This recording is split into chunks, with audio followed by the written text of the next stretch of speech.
નમસ્કાર વિદ્યાર્થી મિત્રો, એમટીસી અગર ચેનલમાં આપનું સ્વાગત છે। ધોરણ 6 ઇંગ્લિશ ગ્રામર એન્ડ કમ્પોઝિશનમાં આજે આપણે જોઈશું part number 8 what time is it. મિત્રો, what time is it now એટલે કે અત્યારે કેટલા વાગ્યા છે, અને વોટ ઇઝ ધ ટાઈમ શું સમય થયો છે અથવા કેટલા વાગ્યા છે એ રીતે આપણે પ્રશ્ન પૂછી શકીએ। આપેલો અહીં ચિત્ર જોઈશું। મિત્રો, આ ચિત્રમાં આપણે ઘડિયાળના બે સરખા ભાગ પાડીશું। ઘડિયાળના ઊભા બે ભાગ જુઓ, તેમાં જમણી બાજુનો ભાગ વીતેલો સમય દર્શાવે છે। અહીંયા ઘડિયાળના બે ઊભા ભાગ પાડીએ તો જમણી બાજુનો જે ભાગ છે એ વીતેલો સમય દર્શાવે છે, જ્યારે ડાબી બાજુનો ભાગ એ હવેનો સમય દર્શાવે છે। એટલે કે જમણી બાજુનો ભાગ આપણે પાસ્ટ દ્વારા દર્શાવીશું, જ્યારે ડાબી બાજુનો ભાગ આપણે ટુ દ્વારા દર્શાવીશું। દાખલા તરીકે 5 મિનિટ દર્શાવી દો તો 5 minutes past, 10 minutes past, 15 minute હોય તો 15 મિનિટ્સ પાસ્ટ, અથવા તો ક્વાર્ટર પાસ્ટ, 20 મિનિટ હોય તો 20 મિનિટ્સ પાસ્ટ, 25 મિનિટ થયું હોય તો 25 મિનિટ્સ પાસ્ટ, 30 મિનિટ હોય તો તેને આપણે હાફ પાસ્ટ કહીશું। 35 મિનિટ થયું એટલે કે 25 મિનિટ બાકી હોય તો હવે આપણે ટુ ભાગ દર્શાવીશું, એટલે 25 મિનિટ્સ ટુ। ઉપર 40 મિનિટ થઈ હોય એટલે કે 20 મિનિટ બાકી છે તો 20 મિનિટ્સ ટુ। 15 મિનિટ બાકી હોય એટલે આપણે કહીશું અ ક્વાર્ટર ટુ। 10 મિનિટ બાકી હોય તો 10 મિનિટ્સ ટુ। 5 મિનિટ બાકી હોય તો 5 મિનિટ્સ ટુ। તો મિત્રો, આ રીતે આપણે સમય દર્શાવીશું।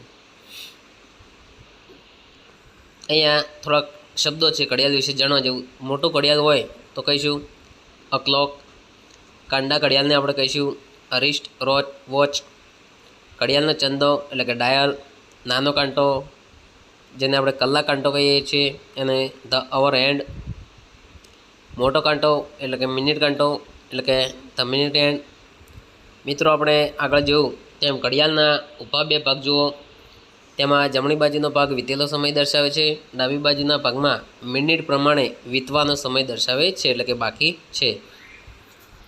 અમુક શબ્દો આપણે વાપરીશું, જેમ કે 15 મિનિટ માટે અ ક્વાર્ટર પાસ્ટ, 30 મિનિટ માટે હાફ પાસ્ટ, 10 મિનિટ વીતી ગઈ છે તો 10 મિનિટ્સ પાસ્ટ, 15 મિનિટ બાકી છે તો અ ક્વાર્ટર ટુ, 10 મિનિટ બાકી છે તો 10 મિનિટ્સ ટુ।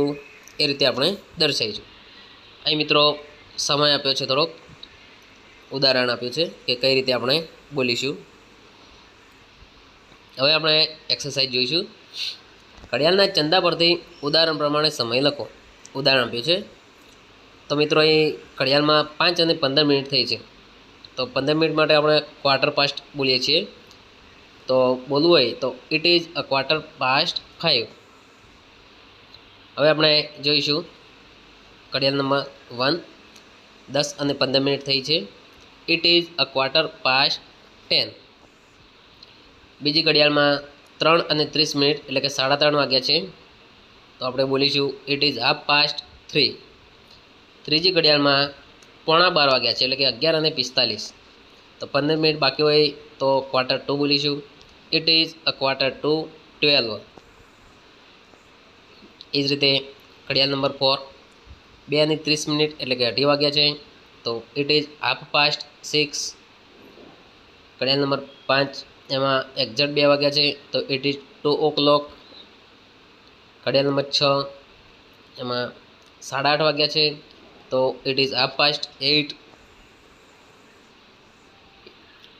એ રીતે ઘડિયાળ નંબર 9, 2 અને 45 મિનિટ એટલે કે 2:45 વાગ્યા છે તો 15 મિનિટ બાકી હોય તો ક્વાર્ટર ટુ બોલીશું it is a quarter to 3। ઘડિયાળ નંબર 8માં 10 અને 25 મિનિટ થઈ છે,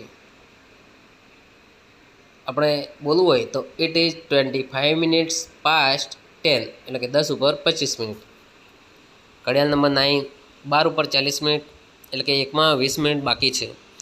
મિત્રો, આપણે આગળ જોઈએ એમ ડાબી બાજુનો ભાગ છે એ બાકી મિનિટ છે એવું દર્શાવીશું, એટલે કે 20 મિનિટ બાકી છે.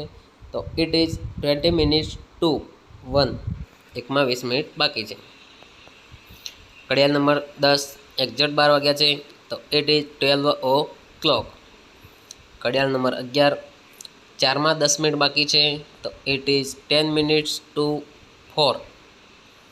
એ જ રીતે ઘડિયાળ નંબર 12 6:15 થઈ છે. It is 6:15. તો મિત્રો આપણે આ રીતે સમય લખીશું. પ્રશ્ન નંબર 2, નીચે આપેલા સમયના અંગ્રેજી પર્યાય લખો. ઉદાહરણ 9:15. આપણે સાદી ભાષામાં 9:15 કહીએ એટલે કે 8:45. તો 8:45. એ જ રીતે આપણે સાદી ભાષામાં બોલતા હોય કે 12:15 એટલે કે 12:15. It is 12:15. 2:45 એટલે 2:45. ઇટ ઇઝ 2:45 એટલે કે 3:15 બાકી. 9:30 એટલે કે 9:30. It is 9:30. 1:30 એટલે કે 1:30. It is 1:30. 6:45 એટલે કે 6:45. તો 15 મિનિટ બાકી છે. તો ઇટ ઇઝ 6:45. 9:45 એટલે કે 8:45. 9:15 મિનિટ બાકી છે. It is 9:45. 7:15 એટલે 7:15.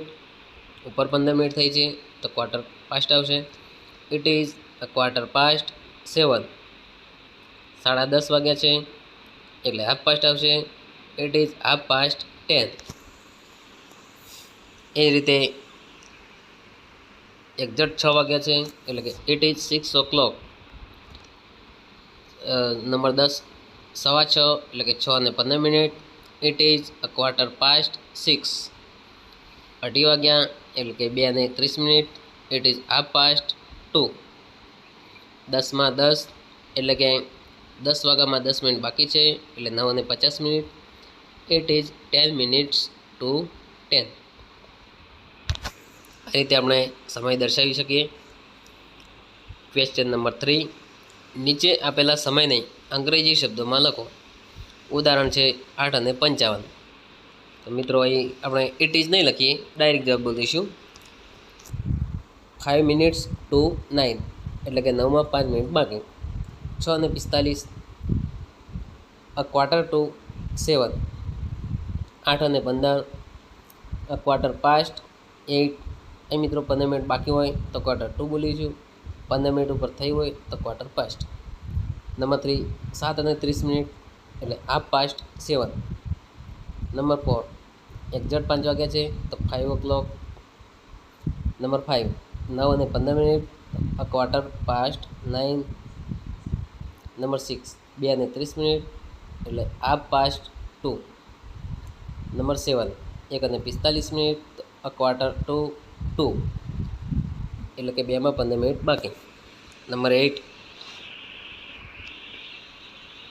3:40 એટલે કે 20 મિનિટ બાકી છે 4 વાગ્યામાં.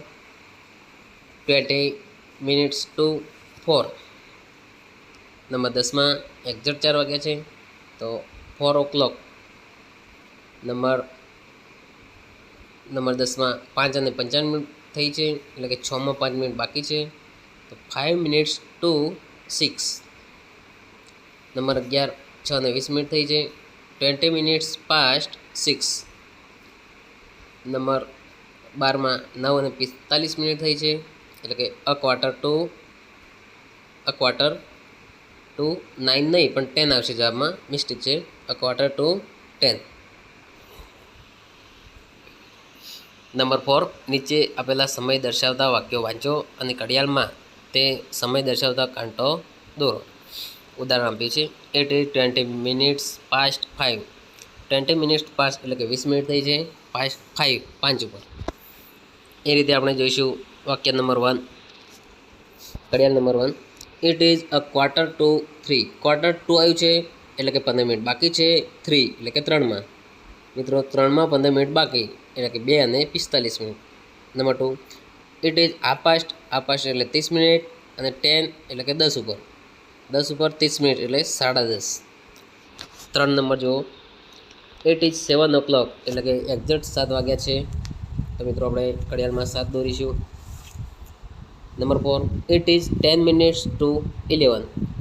10 minutes ટુ આપ્યું છે, ટુ એટલે કે બાકી. તો મિત્રો 10 મિનિટ બાકી છે. 11 11માં 10 મિનિટ બાકી હોય એ રીતે ઘડિયાળમાં દર્શાવ્યું છે.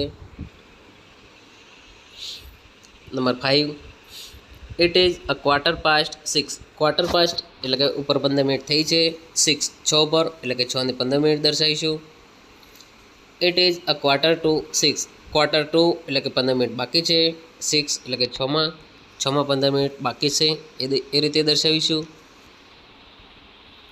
It is 9:30. હાફ પાસ્ટ એટલે કે 30 મિનિટ થઈ છે. 9 પર એટલે કે 9:30 એ રીતે દર્શાવીશું. Number 8, it is 10 minutes past એટલે કે 10 મિનિટ ઉપર થઈ છે. 4 ઉપર 10 મિનિટ થઈ એ રીતે ઘડિયાળમાં દર્શાવીશું. Number 9, it is 5 minutes to 2. હવે મિત્રો એ 5 minutes to 2 એટલે કે બાકી 5 મિનિટ બાકી છે. 2 એટલે કે બેમાં 5 મિનિટ બાકી હોય એ રીતે ઘડિયાળમાં દર્શાવીશું. It is 5 minutes past 5. 5 minutes past એટલે ઉપર 5 મિનિટ થઈ છે. 5 ઉપર 5 મિનિટ થઈ એ રીતે દર્શાવીશું. Number 11, it is 8:30. Half past એટલે 30 મિનિટ અડધો કલાક. 8 ઉપર અડધો કલાક એ રીતે દર્શાવીશું. Number 12, it is 10 minutes to 10. 10 minute એટલે કે 10 મિનિટ બાકી છે. ટુ 10 10માં 10 મિનિટ બાકી છે. એટલે મિત્રો અહીંયા ગ્રીન કલર અને રેડ કલરમાં 2 કાંટા દર્શાવે છે. 10માં 10 મિનિટ બાકી છે એ રીતે દર્શાવીશું.